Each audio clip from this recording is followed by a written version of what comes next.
आइए देखते हैं इस वीडियो में एंकर साहब क्या क्वेश्चन कर रहे हैं। वक्फ को ये कितना रोकेंगे, वो पार्लियामेंट में आएगा, पार्लियामेंट में संसद इस पर वोटिंग होगी, देखा जाएगा ये रोक पाते हैं कि नहीं, वो अलग बात है। लेकिन आपके दर्शकों को एक बात समझनी बहुत ज़रूरी है। बाबा साहब के बनाए हुए संविधान, जिसकी ये लोग रोज़ कसम खाते हैं, ठक ठक खटखट खटखट करते हैं, बाबा साहब के एक संविधान कॉन्स्टिट्यूशन में वक्फ एक्ट का कहीं जिक्र ही नहीं था। तो 54 बनाया गया तो इसका तर्क दिया गया कि जो मुसलमान अपनी संपत्ति छोड़ के पाकिस्तान चले गए उनकी संपत्ति वक्फ हो देंगे, ताकि उससे गरीब पिछड़े मुसलमानों का ये किया, और इसलिए ये एक्ट बनाया गया जो कि आर्टिकल 15, 16, 29 का संपूर्ण उल्लंघन है। क्योंकि जब आप एक माइनॉरिटी के लिए एक्ट बना रहे हैं तो बाकी माइनॉरिटीज को आप कैसे छोड़ दीजिएगा। खैर चलिए, 1954 में कांग्रेस के अंदर भी बहुत विद्रोह हुआ, उसके बाद दोबारा एक्ट लाया गया 1955 में, उसके बाद फिर 64 लेकिन आप मुसलमानों के साथ अन्याय करना चाहते हैं। लाइन ये है, 20 सेकंड में इसका जवाब। आप मुसलमानों के साथ अन्याय करना चाहते हैं, लाइन ये है सीधी। हम क्यों अन्याय करेंगे? मैं तो लिखित बोल रहा हूं कि देश के तथाकथित 200 मुसलमान नेता वक्फ की जमीनों पे कुंडली मार के बैठ गए हैं। और मेरी रिपोर्ट नहीं है, कर्नाटका अल्पसंख्यक आयोग की रिपोर्ट है। एकड़ जमीन को वक्फ बोर्ड ने कमर्शियल कर दिया, उस पर मॉल बना के मुस्लिम नेता घूम रहे हैं। असदुद्दीन ओवैसी पे आरोप है कि 3000 करोड़ से ज्यादा वक्फ की जमीन लेके बैठे हुए हैं। आम मुसलमानों, गरीब मुसलमानों को फायदा कहां हुआ? यहां अन्याय दूर करने की बात है, इसको पारदर्शी बनाने की जरूरत है। आप ये देखिए कि एक राम मंदिर बनता है, 2100 करोड़ में राम मंदिर बना, राम मंदिर 500 करोड़ टैक्स दे रहा है, सिर्फ जीएसटी या बाकी सब चीज मिला के। वक्फ की सालाना इनकम जो आज है वो 1.25 करोड़ भी नहीं है, तो सरकार ऐसी ही क्या छोड़ दे? अरे किसी चीज को पारदर्शिता लाने की जरूरत है कि नहीं है, इसलिए तो लाया गया है। इसमें दिक्कत उन्हीं लोग को हो रही है जो वक्फ की जमीन कब्जा करके बैठे हुए हैं, बाकी किसी को दिक्कत नहीं हो रही है। आम मुसलमान को वक्फ से 1 पैसे की फायदा नहीं है।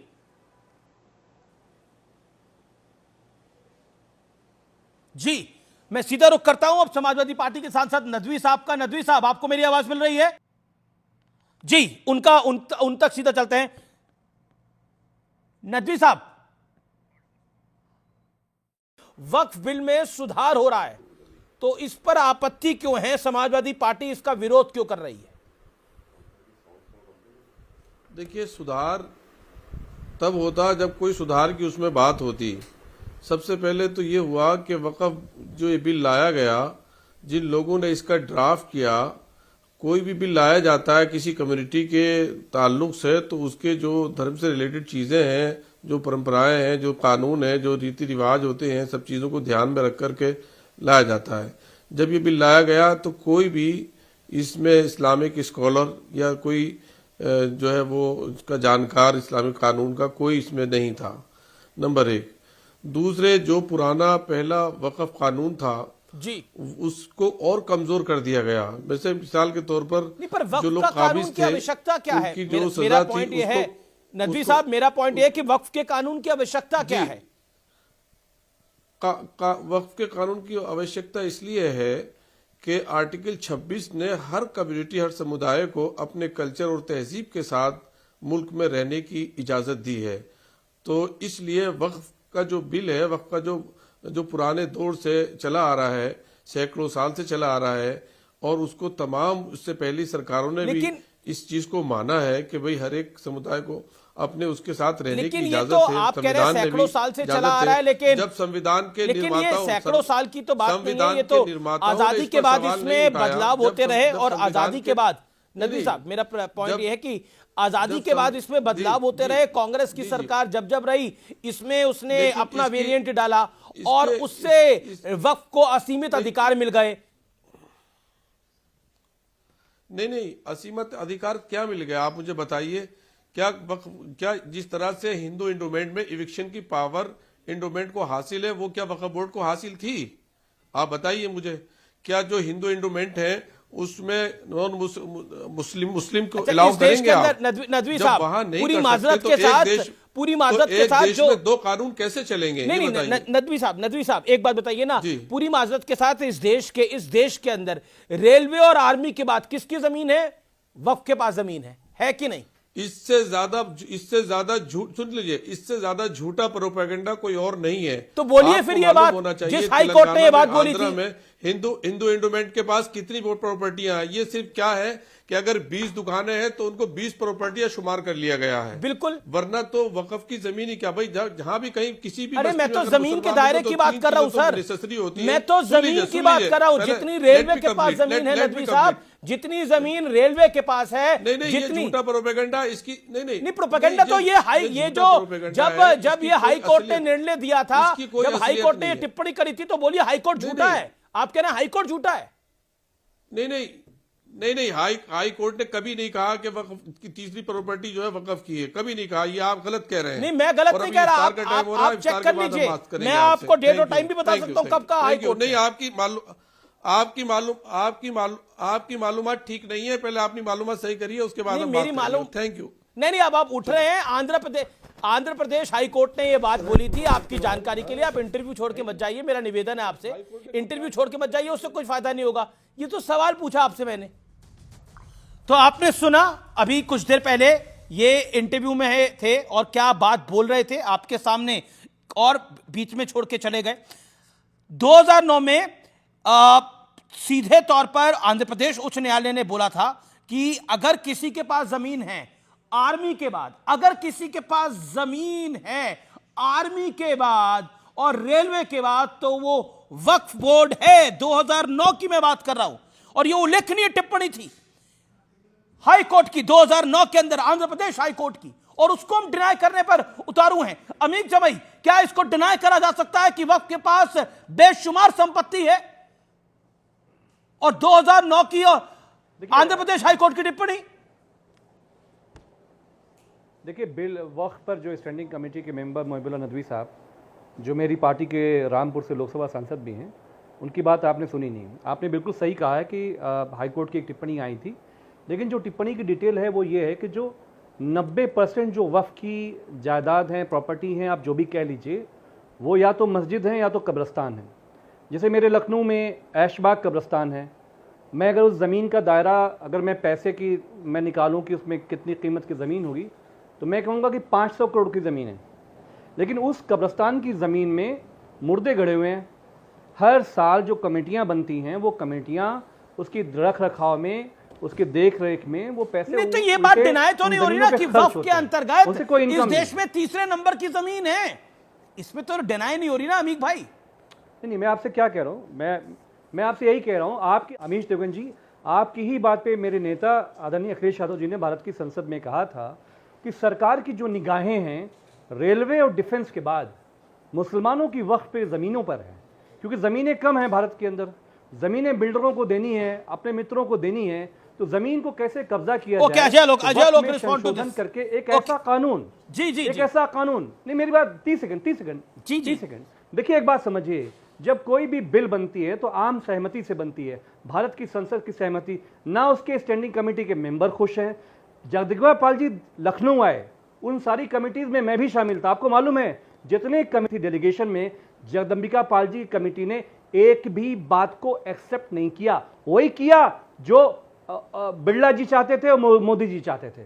तो ये बिल तो सरकार का बिल है, भारत के लोगों का बिल नहीं है, भारत के मुसलमानों का बिल नहीं है। और ये मोस्ट कंट्रोवर्शियल बिल है। जैसे कृषि बिल, कृषि बिल के खिलाफ लोग खड़े हुए तो कहा साहब वो खालिस्तानी खड़े हो गए, अब मुसलमान खड़े हो गए, शाहीन बाग खड़े हो गए। अमीक भाई सुनिए ना, अमीक भाई सुनिए, मैं बस आपको ये बताना चाहता हूं कि हम तो इस बिल में संशोधन करके इसमें जो असीमित शक्तियां दी गई हैं वो सब कंट्रोल करके इसमें एक ऑडिट की व्यवस्था करना चाहते हैं, ताकि गरीब और मुसलमान लोगों, महिलाओं को सबको लाभ हो सके। लेकिन अगर आप संविधान की बात कर रहे हैं अमीक भाई, तो अब ये संविधान सम्मत ये एक्ट ही नहीं है, यह एक्ट ही नहीं है। 150 से ज्यादा PIL फाइल्ड है सुप्रीम कोर्ट और हाई कोर्ट में, जिसपे कभी भी निर्णय आ सकता है। ये कॉन्स्टिट्यूशन में है ही नहीं। बाबा साहब भीमराव अंबेडकर जी ने हमें जो संविधान दिया था उसमें वक्फ एक्ट नहीं था, क्योंकि ये वक्फ एक्ट गवर्न होता है, इसका लीगल फ्रेमवर्क है मुस्लिम लॉज के थ्रू। भारत में मुस्लिम लॉ कैसे चलेगा, शरिया कैसे चलेगा? इसीलिए बाबा साहब ने इसको कभी कॉन्स्टिट्यूशन में रखा ही नहीं।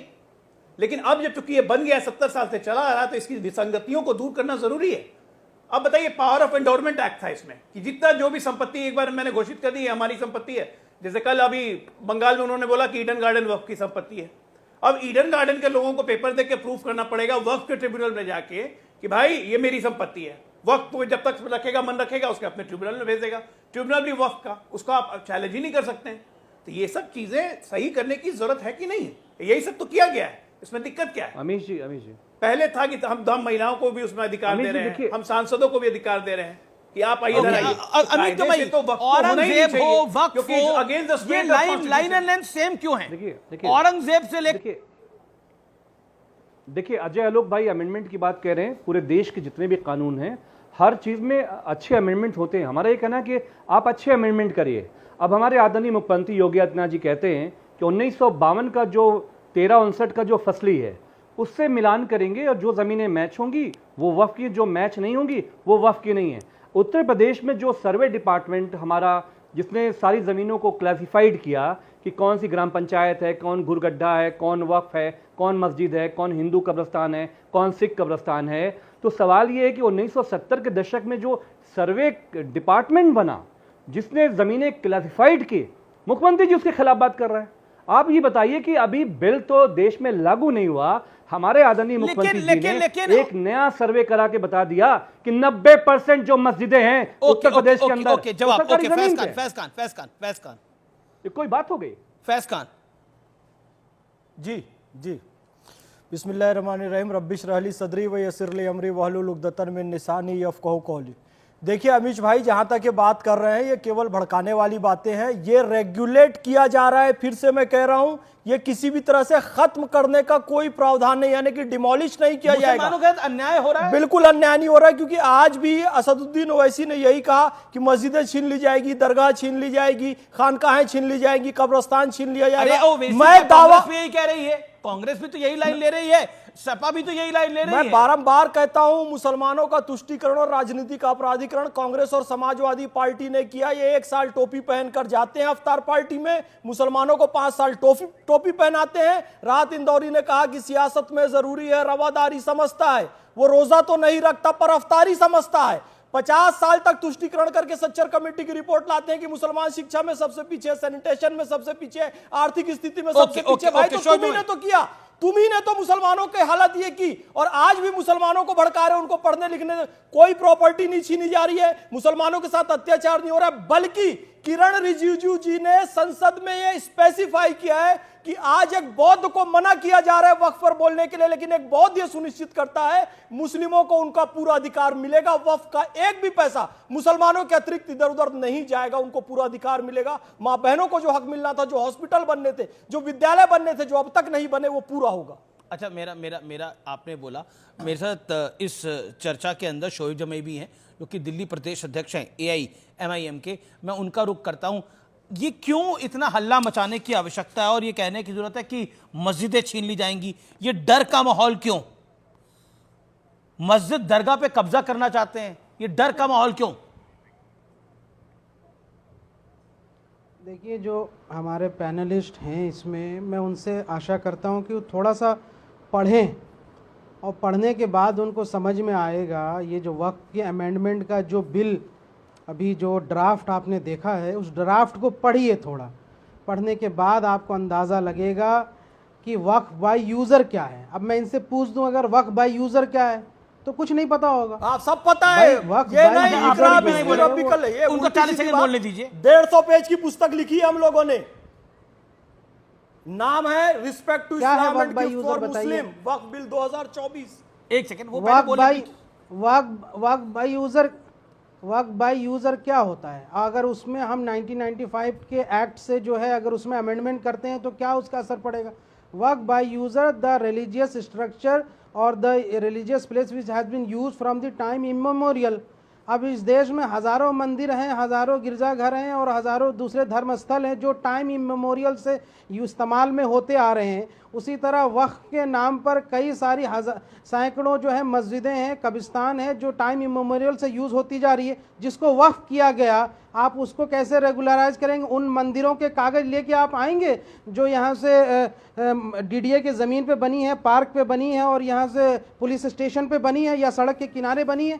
कैसे रेगुलराइज करेंगे? उसी तरह आप वक्फ में जो वक्फ बाय यूजर जो यहाँ से इसको ये अमेंड कर रहे हैं, यही तो सबसे बड़ा खतरनाक है। इससे कोई बड़ा धन्ना सेठ या कोई वक्फ के ठीक है, ओके, जवाब फैज खान जवाब। जिन मस्जिदों में गरीब आदमी जिन मस्जिदों में गरीब आदमी यहाँ से जाता है नमाज पढ़ने, उसमें फर्क अरे सुन लीजिए 20 सेकंड में मैं अपनी बात कंप्लीट कर लूं ताकि जनता को मालूम चले कि आज हम लोग जंतर मंतर क्यों गए थे। मैं भी गया था जंतर मंतर और बैरिस्टर ओवैसी साहब के साथ शाना बनाना हमने भी इस पर एहतजाज किया।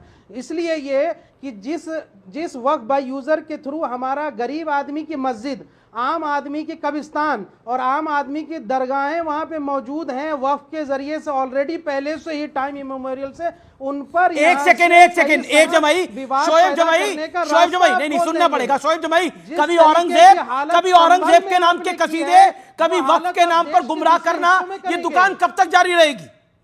कभी औरंगजेब के नाम के कसीदे, कभी वक्फ के नाम पे गुमराह करना, ये कब तक ये डर की दुकान, बताइए ना। ये कभी पढ़ लिख लीजिए। जेपीसी की जो कमेटी बैठी थी उसमें तमाम अपोजिशन पार्टीज के एमपीज और तमाम इंडिया के मुसलमानों ने एतराज जताया। डिसेंट नोट आपने पार्लियामेंट में, यहाँ से पार्लियामेंट में टेबल नहीं होने दिया आपने डिसेंट नोट को। फिर कैसा समाज के हित की बात कर रहे हैं? लॉजिकल बात। औरंगजेब के कसीदे वक्फ के नाम पर मुसलमानों को डराना, दुकान यही है, धंधा यही है पूरा। बिल्कुल, दुकान यही है इनका, धंधा ले चंदा खाया, जंतर मंतर पर जाकर ये चंदा खाना चाहते हैं औरंगजेब के नाम पे, वक्फ के नाम पर। और बार बार कह रहा हूं, किसी की शिक्षा पर प्रश्न चिन्ह आप नहीं लगाइए। ड्राफ्ट पढ़ा आपने? बैठे हैं, सारी डिग्री डिप्लोमा लेकर बैठे हैं, एमफिल पीएचडी करके बैठे हैं। मैं आपको बताऊं, औरंगजेब एक क्रूर कट्टर शासक था जिसने इस देश में मंदिरों को तोड़ा। और इस्लाम कहता है ला इखराफी दीन, दीन के मामले पर कोई जोर जबरदस्ती नहीं हो सकती। उसने काशी विश्वनाथ का मंदिर तोड़ा, उसने मथुरा का मंदिर तोड़ा, उसने हिंदुओं पर जजिया कर लगाया। आज कुंभ में हिंदू जा रहे हैं स्नान करने, औरंगजेब के समझ आता उस पर टैक्स लगता था कि तुम क्यों जा रहे हो वहां पर स्नान करने। और इस्लाम क्या कहता है कि दीन के मामले में जोर जबरदस्ती ना करो, लकुम दीनकुम वलिय दीन, वो अपने दीन पर हम अपने दिन पर। लेकिन औरंगजेब ने इस बात को नहीं माना। जो उदार था, सूफी सरमद हो, दारा शिको हो, उपनिषद को मानने वाले हो, सबको उसने कत्ल किया। तो औरंगजेब के पीछे छुपना बंद कीजिए। और ये वक्फ के नाम पर आप लोगों ने जो धंधा बचा के रखा है, पढ़ लिख कर आपको पता है कि 50 साल पहले आपने उसे किराए पर लिया, 50 रुपए किराया।